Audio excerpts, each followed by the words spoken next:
Hello friends, मैं हूं सन्मय प्रकाश और आप देख रहे हैं यूट्यूब चैनल सरकारी जॉब न्यूज़। कई इंपॉर्टेंट टॉपिक है जिस पर बात करेंगे, जैसे अमेरिकन आर्मी ने काबुल एयरपोर्ट छोड़ दिया है, यानी अफ़गानिस्तान से पूरी तरह से अलग हो गया है अमेरिका।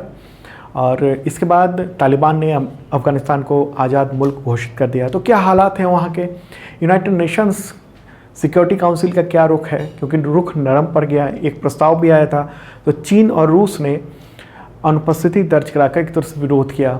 भारत का क्या रुख है, क्योंकि भारत ने तालिबान से औपचारिक बातचीत शुरू कर दी है। ये पहली बार ये मामला हुआ है।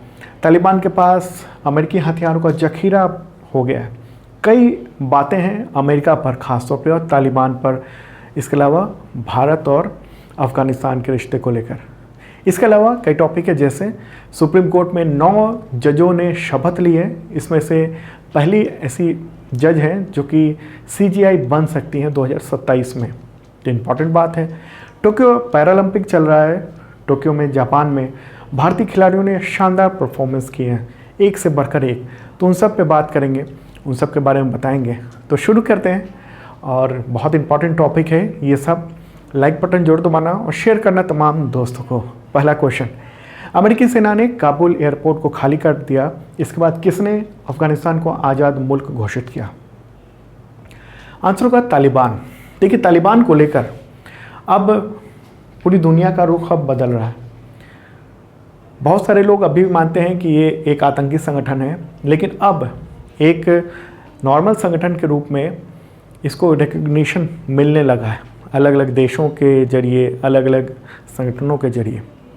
तो पहले तो बात कर लेते हैं कि अमेरिका वहाँ से निकला है। देखिए, दरअसल तालिबान के साथ समझौता हुआ था अमेरिका का। उसमें ये बात थी कि 31 अगस्त तक उसको अफ़गानिस्तान छोड़ देना है, लेकिन अमेरिकी फ़ौज ने उसके 24 घंटे पहले ही, यानी 30 अगस्त की आधी रात को अफ़गानिस्तान छोड़ दिया।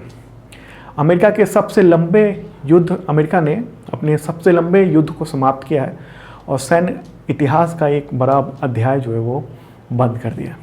ये हैं आखिरी व्यक्ति, US आर्मी के मेजर जनरल हैं क्रिस डोहियो, जो कि हवाई जहाज़ पर चढ़ रहे हैं। एयरक्राफ्ट है C-17 उस पर। इसके बाद अमेरिका ने कह दिया कि हम पूरी तरह से वहाँ से हट चुके हैं, वापसी हो गई है। ओके। और कई सारे अमेरिकी नागरिक अभी भी हैं वहाँ पर अफ़गानिस्तान में, इनको बाद में लाया जाएगा। ठीक है। तो तालिबान ने जो है उसके बाद अफ़गानिस्तान को आज़ाद घोषित कर दिया। और जैसे ही अमेरिकन जो विमान है वो उड़ा C-17 काबुल एयरपोर्ट से, उसके बाद तालिबानी जो लड़ाके थे उन्होंने जश्न मनाना शुरू कर दिया। फायरिंग इतनी ढेर सारी की एयरपोर्ट के बाहर ही काबुल शहर में, और मुक्त होने की घोषणा कर दी कि हम आज़ाद हो गए हैं, पूर्ण आज़ादी मिल गई है। तालिबान के प्रवक्ता ने कहा है कि हम अमेरिका और दुनिया के तमाम देश हैं उन सबसे अच्छे संबंध चाहते हैं और राजनयिक संबंध भी चाहते हैं। तो वहाँ जो एयरपोर्ट है उसका ट्रैफिक कंट्रोल बंद हो गया है। तालिबान का कहना है कि उसके जो स्पेशल फोर्सेस हैं उन सब ने ये जो हवाई अड्डा है वहाँ का, काबुल का, उसकी एक कंट्रोल संभाल लिया है। और रात में ही तालिबान के लड़ाके जो हैं वो इस एयरपोर्ट के अंदर चले गए थे और वहाँ जो हेलीकॉप्टर है उसको देखा, उस पर बैठे। हालांकि इस बीच अमेरिका ने ये कहा है कि वहाँ जो मौजूद 73 विमान है, हेलीकॉप्टर हैं, उन सबको बेकार कर दिए गए। जैसे उसके इंजन, उसके पंखे, उसके और ऐसे पार्ट्स हटा लिए गए, ले गए वो लोग, या फिर उसको नष्ट कर दिया ताकि इसको उड़ाया ना जा सके। ओके। तो अब काबुल एयरपोर्ट ऑपरेट कैसे होगा? तो देखिए, तकनीकी मदद के लिए तुर्की सामने आया है। तुर्की ने कहा है कि हम मदद करेंगे और हम आपको टेक्निकल सपोर्ट, ये सहायता उड़ाने की, ATC यानी एयर ट्रैफिक कंट्रोल को संचालित करने की तकनीक देंगे। ओके। अच्छा, अमेरिका ने कहा है कि हमने अपना दूतावास तो वहाँ से हटा लिया है अफ़गानिस्तान से, लेकिन दोहा यानी कतर की राजधानी में अपना एक पोस्ट बनाया है जो कि अफ़गानिस्तान में जो उसका दूतावास था वो एक तरह से एक्टिव रहेगा, लेकिन वो रहेगा दोहा में। भारत का क्या रुख है? भारतीय विदेश मंत्री हैं S जयशंकर, NSA अजित डोभाल और कई सीनियर अधिकारी, हाई लेवल ग्रुप जो है वो पूरे मामले की निगरानी कर रहा है। और एक ख़ास बात सामने आई है कि भारत ने तालिबान से औपचारिक रूप से बातचीत शुरू कर दी है। तो जब मैं ये वीडियो रिकॉर्ड कर रहा था उसी समय ये बातचीत शुरू हुई थी। तो अगले वीडियो में यानी 1 तारीख को मैं पूरा डिटेल उसके बारे में बता दूंगा कि क्या बातचीत हुई है, कैसे बातचीत हुई है। ये इम्पॉर्टेंट बात है, ये दोहा में ये बातचीत हुई है, कतर की राजधानी में। वहाँ पर जो अपने एम्बेसडर हैं उनके साथ तालिबान के जो एक लीडर हैं उनके साथ मुलाकात हुई है, बातचीत हुई है। तो एक तरह से इंडिया ने तालिबान के साथ संपर्क स्थापित कर दिया है। तो आगे और आपको डिटेल जब मिलेगा तो नेक्स्ट वीडियो में बता दूंगा। इसके अलावा क्या हुआ है, यूनाइटेड नेशंस सिक्योरिटी काउंसिल में क्या मामला है। तो वहाँ पर एक प्रस्ताव आया तालिबान को लेकर, लेकिन इसमें जो परमानेंट मेंबर हैं 5, उन सब में मतभेद देखने को मिला है। भारत की अध्यक्षता में अमेरिका, ब्रिटेन, फ्रांस ने प्रस्ताव रखा। 31 अगस्त तक भारत अध्यक्ष था और भारतीय विदेश सचिव फॉरेन सेक्रेटरी हर्षवर्धन श्रृंगाल ने अध्यक्षता कर रहे थे वो। और प्रस्ताव में ये कहा गया कि युद्धग्रस्त देश यानी अफगानिस्तान का इस्तेमाल किसी भी देश को धमकाने या हमला करने या आतंकवादियों को प्रश्रय देने के लिए नहीं किया जाना चाहिए। ओके, एक तरह से तालिबान को ये संदेश देने की कोशिश की गई और हर्षवर्धन श्रृंगाल हैं ये, और इसके बाद बाकी ने समर्थन किया। लेकिन जो 2 देश थे, चीन और रूस, इन सब ने अलग हो गए, वो दोनों अनुपस्थित थे। ओके, तो इसी के साथ भारत की अध्यक्षता का जो कार्यकाल था वो समाप्त हो गया यूनाइटेड नेशन सिक्योरिटी काउंसिल से। ओके, तो आप न्यूज़ भी देख रहे हैं कि डिवाइड्स P5 मेंबर्स, परमानेंट जो मेंबर्स हैं उनमें इस पर मतभेद आ गया तालिबान को लेकर। तालिबान के मुद्दे पर जब यूनाइटेड नेशन सिक्योरिटी काउंसिल में मुद्दा गया तो तालिबान को लेकर यूनाइटेड नेशन सिक्योरिटी काउंसिल का रुख जो है वो नरम पड़ता जा रहा है। पहले एक समय आतंकवादी कह के, टेररिस्ट ऑर्गेनाइजेशन कह के उसको संबोधित किया जाता था, लेकिन अभी जो नया प्रेस रिलीज देखने को मिला है, एक प्रेस रिलीज है 16 अगस्त का और एक है 27 अगस्त का। सेम प्रेस रिलीज है यूनाइटेड नेशन सिक्योरिटी काउंसिल का। एक में यानी 16 अगस्त वाले में तालिबान का नाम था कि उसे आतंकवाद वगैरह वगैरह उन सब पर काम ठीक से करना चाहिए, मतलब आतंकवादी गतिविधियां ना हो वहाँ पर। लेकिन 27 अगस्त को जो प्रेस रिलीज जारी हुई उसमें संगठन का नाम गायब था, यानी तालिबान का नाम गायब था। ओके, लिस्ट बयान से तालिबान का नाम ही हटा दिया गया। तो ये स्थिति है, मतलब कि एक तरह से यूनाइटेड नेशन सिक्योरिटी काउंसिल और दुनिया के तमाम देश तालिबान को रिकॉग्नाइज कर रहे हैं। अब दुनिया बदल रही है जो स्थिति है, क्योंकि जिसके पास कंट्रोल है तालिबान, यानी तालिबान का जो कंट्रोल है अफ़गानिस्तान पर, वो वास्तविक स्थिति है और उसी के बाद स्थिति बदल रही है। ओके, एक मैं यहाँ पर एक कोट करना चाहूँगा। एक आर्टिकल है जिसके बारे में आर्टिकल है टाइम्स ऑफ इंडिया में छपा है, lesson for India from Afghanistan retreat, US is undependable ally. मतलब कि अमेरिका जो है अविश्वसनीय अलाई है, तो इसलिए आगे भारत को ध्यान रखना चाहिए पूरी स्थिति को देखते हुए। एक और बात आखिरी, मैं इस टॉपिक पे आखिरी बात मैं कहना चाहता हूँ कि तालिबान के पास अमेरिकी हथियारों का जखीरा हो गया है। जो न्यूज़पेपर्स हैं उसके मुताबिक अमेरिका अफ़गानिस्तान में 8,84,311 आधुनिक सैन्य उपकरण छोड़ गया है। तालिबान के कब्जे में 109 फाइटर प्लेन है, जिसमें हेलीकॉप्टर, C-130 ट्रांसपोर्ट एयरक्राफ्ट, तो इस तरह के कई सारी चीज़ें हैं, फाइटर एयरक्राफ्ट, वो छोड़ गया है। अफ़गान एयरफोर्स के पास बहुत सारे टैंक, बख्तरबंद गाड़ियाँ, ये सब पूरी लिस्ट है। तो ये सब ऑपरेटेबल है, लेकिन अमेरिका केवल उन्हीं को डिसफंक्शन करके गया है, यानी काबुल एयरपोर्ट पे जो जहाज़ थे उन्हीं को, लेकिन पूरे देश में यानी पूरे अफ़गानिस्तान में जितने जहाज़ थे, हवाई जहाज़ थे, वो सब उन सब को वैसे ही छोड़ गया है। वो सब एक्टिव हैं और अब तालिबान के जो पायलट हैं वो इन सब को उड़ा रहे हैं।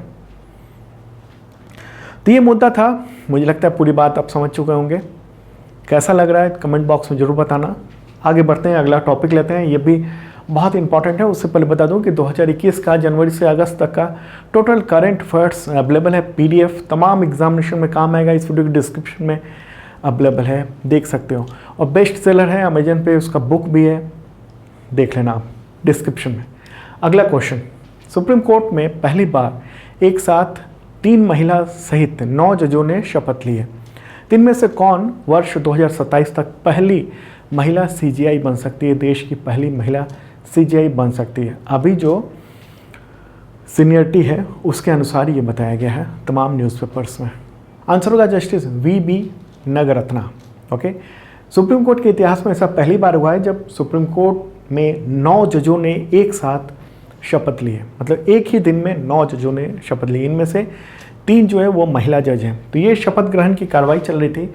ये हैं CJI रमना, उन्होंने सबको शपथ दिलाई है एक एक करके। ओके, 31 अगस्त को इन सब ने शपथ ली है। ठीक है, तो इसी के साथ सुप्रीम कोर्ट में जजों की संख्या 33 हो गई है। ओके, तो चीफ जस्टिस NV रमन्ना है, तो उन्होंने शपथ दिलाई। तो कौन कौन हैं? ये सब लोग हैं, इन सबको शपथ दिलाई गई है। तो इनमें कौन कौन है, नाम ले लें एक बार। तो जस्टिस VB नागरत्ना है। ओके, पहले कर्नाटक हाई कोर्ट की जज थी। सेकेंड है जस्टिस हिमा कोहली, फोटोग्राफ आप देख रहे हैं। थर्ड है जस्टिस बेला त्रिवेदी। फोर्थ है जस्टिस अभय श्रीनिवास ओका। फिफ्थ है जस्टिस विक्रम नाथ। इसके बाद नंबर आता है जस्टिस जितेंद्र कुमार महेश्वरी। फिर है जस्टिस PS नरसिम्हा। इसके बाद स्थान आता है जस्टिस MM सुंदरेश और फिर जस्टिस CT रवि कुमार। तो ये सब टोटल जज हैं जिन्होंने शपथ ली है। तो इन सब का नाम भी आपने देखा। ओके, और ये हैं नागरत्ना। तो ये हो सकता है कि 2027 में CJI बने पहली महिला CJI। खैर, आने वाले वक्त बताएगा, क्योंकि अभी के सीनियरिटी के हिसाब से इन्हीं का नंबर बताया जा रहा है। चलिए आगे बढ़ते हैं। और ये टोक्यो पैरालंपिक है, शानदार परफॉर्मेंस किया है इंडियन जो खिलाड़ी हैं उन सब ने। क्वेश्चन होगा टोक्यो पैरालंपिक 2020। देखिए, आप ध्यान रखना 2020 लिखा रहे तो मतलब ये हुआ कि वर्ष 2021 में आयोजित, क्योंकि पिछले साल कोविड-19 की वजह से इसको टाल दिया गया था, पैरालंपिक को भी टोक्यो ओलंपिक के साथ साथ। तो अब 2020 का 2021 में हो रहा है। तो उसमें पहला गोल्ड मेडल जीतने वाली भारतीय खिलाड़ी कौन है जिन्होंने पहला गोल्ड मेडल जीता? भारतीय खिलाड़ी की बात हो रही है यहाँ पर। आंसर हो गया अवनी लेखरा। ओके, अवनी लेखरा ये हैं जिन्होंने फर्स्ट इंडियन वुमेन है जो उन्होंने जीता है गोल्ड पैरालंपिक्स में। ओके, शूटर है, निशानेबाजी में उन्होंने शानदार परफॉर्मेंस किया है। ओके, टोक्यो ओलंपिक में पहला गोल्ड मेडल जीता। और किस में? तो महिलाओं के 10 मीटर एयर राइफल में जीता है उन्होंने। ओके, महिलाओं के 10 मीटर एयर राइफल में। अवनी लेखरा के बारे में बताऊं आपको कि वो जयपुर की रहने वाली हैं। बचपन से दिव्यांग नहीं है वो। 2012 में दुर्घटना में रीढ़ की हड्डी में चोट लग गई थी। इसके बाद से खड़े होने और चलने में वो असमर्थ हैं। तो हमेशा वो व्हील चेयर पर ही रहती हैं।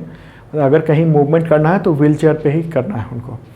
तो एक्सीडेंट के बाद वो काफ़ी डिप्रेशन में चली गई थी, कुछ दिन तक बंद रही। फिर उनके माँ और पिता दोनों ने उनको मोटिवेट किया और फिर अभिनव बिंद्रा की बायोग्राफी उन्होंने पढ़ी और फिर प्रेरणा लेकर वो निशानेबाजी में जुट गई। ओके, तो ये शानदार काम किया है। पहले भी उन्होंने बेहतरीन मेडल जीते हैं। इससे पैरा वर्ल्ड कप जो हुआ था शूटिंग का 2019 में और 2021 में, उसमें सिल्वर मेडल जीता था उन्होंने और अब गोल्ड मेडल जीत लिया। अगला क्वेश्चन, टोक्यो पैरालंपिक में सुमित अंतिल ने किस खेल इवेंट में गोल्ड मेडल जीता है? आंसर होगा जेवलिन थ्रो यानी भाला फेंक में। ओके, ये फोटोग्राफ आप देख रहे हैं जब वो भाला फेंक रहे थे। F64 कैटेगरी में उन्होंने 68.55 मीटर का बेस्ट थ्रो किया और मेडल जीत लिया उन्होंने। और इसके साथ ही उन्होंने वर्ल्ड रिकॉर्ड 3 बार तोड़ा, अपना ही वर्ल्ड रिकॉर्ड तोड़ा। ओके, पहले प्रयास में उन्होंने 66.95 मीटर थ्रो किया, भाला फेंका जो वर्ल्ड रिकॉर्ड था। इसके बाद फिर उन्होंने 68.08 मीटर फेंका और इसके बाद 5वें प्रयास में 68.55 मीटर का थ्रो किया जो वर्ल्ड रिकॉर्ड बन गया।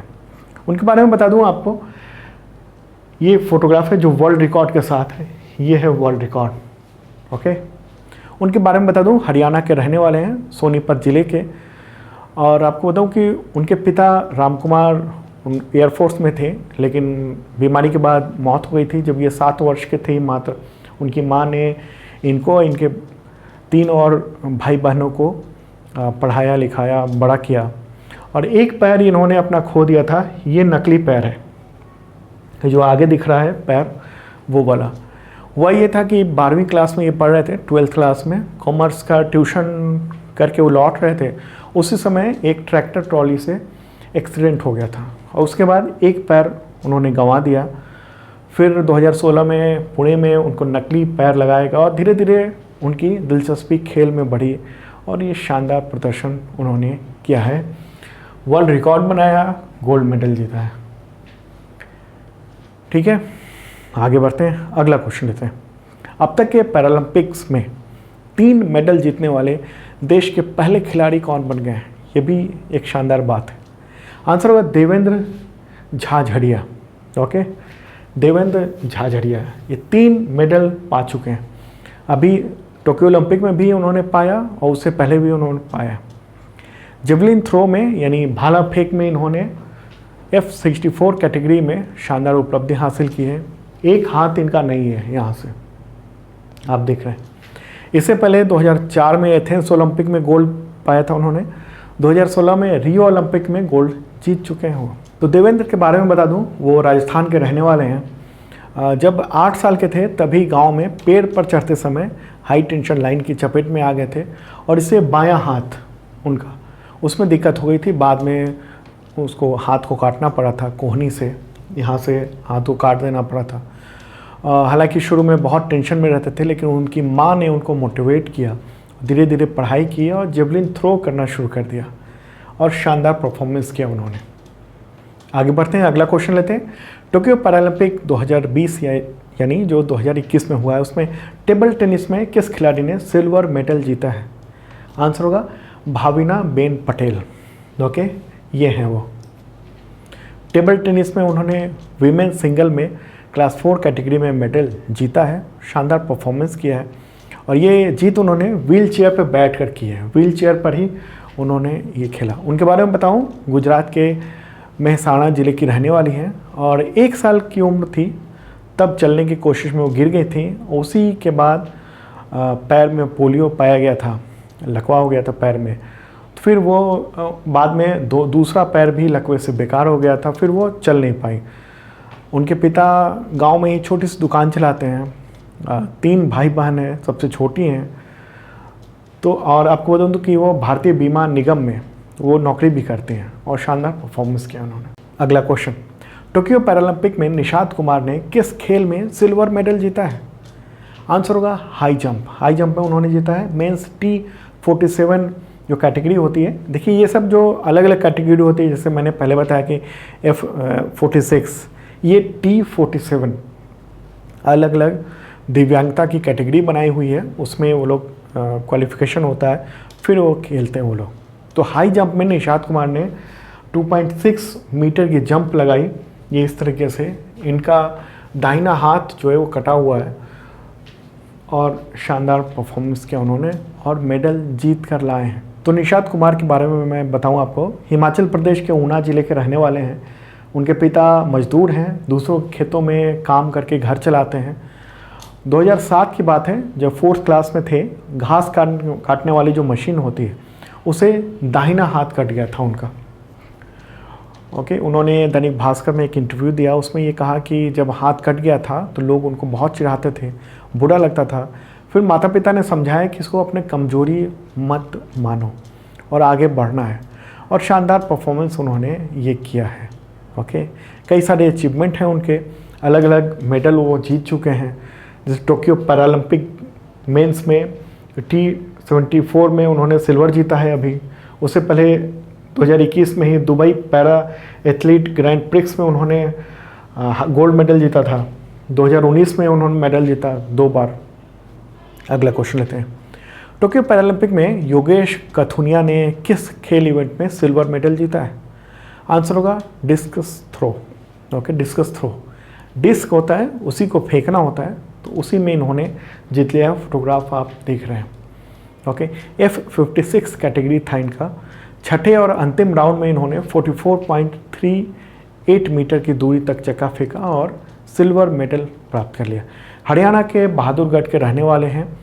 9 साल की उम्र में उनको पैरालिसिस हो गया था और फिर वो स्पोर्ट्स में आए और उन्होंने बेहतरीन परफॉर्मेंस किया है।